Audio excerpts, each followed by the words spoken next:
What's happening inside the so-called re-education camps in Xinjiang? Was that a campaign of religious repression or an unprecedented effort of de-radicalization? I don't have all the answers, but I want to find out, and we traveled across Xinjiang to track down some of the attendees in the program.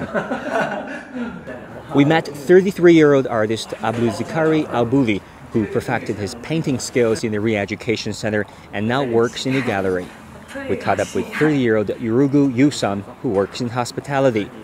We found 26-year-old Rukiya Yakup, who improved her Mandarin and now works as a real estate agent.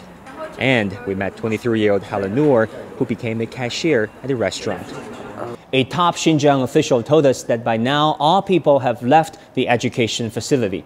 Now, looking back, one might think that much of the world has been against China's re-education centers in Xinjiang, right? Wrong.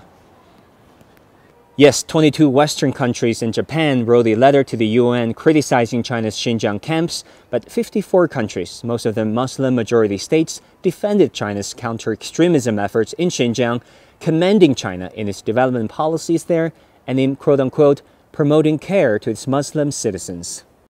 And they probably have a point. China has built at least 35,000 mosques, more than France's 2,300, America's 2,106, and Great Britain's 1,600.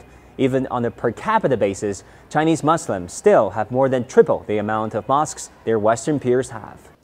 That said, there are real concerns too. Many reports said that the mosques here have been demolished on a large scale. Is that true? Xinjiangda aztola chiqilgan ishlarmi bor. Shu masjid nayto uzun tarixga ko'nirib ketgan. Ham o'rlib tushish xatarlik bo'lib qolganligi uchun biz chiqib uni boshqa yerga soldik. Har qanday vaqtida, har mahallada kishilar chirib bemalol namoz o'qib chiqalaydi.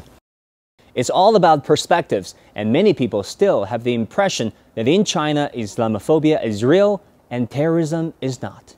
I get it. I worked as a reporter in the US for the past 8 years, and I fully appreciate the power of the Western narrative that highlighted so-called ethnic repression and downplayed terrorism in China. Problem is, there is a double standard. For example, each time I question US officials about terrorist attacks in China, they usually came short of calling them terrorism until I pressed them hard after the 2014 Kunming train station attack. How does the United States characterize those attacks? We've been very clear in condemning all forms of terrorism, and we've condemned these attacks. Are they terrorist attacks? Yes, we've called them terrorist attacks. Yet Western media did not follow suit. Among the top 30 reports on France's Charlie Hebdo attack in 2015, 25 used the term terror attack, whereas in the Kunming attack, only 2 used it. And in the rare event the phrase terror attack was used, it was put in quotation marks. But hey, China is not alone.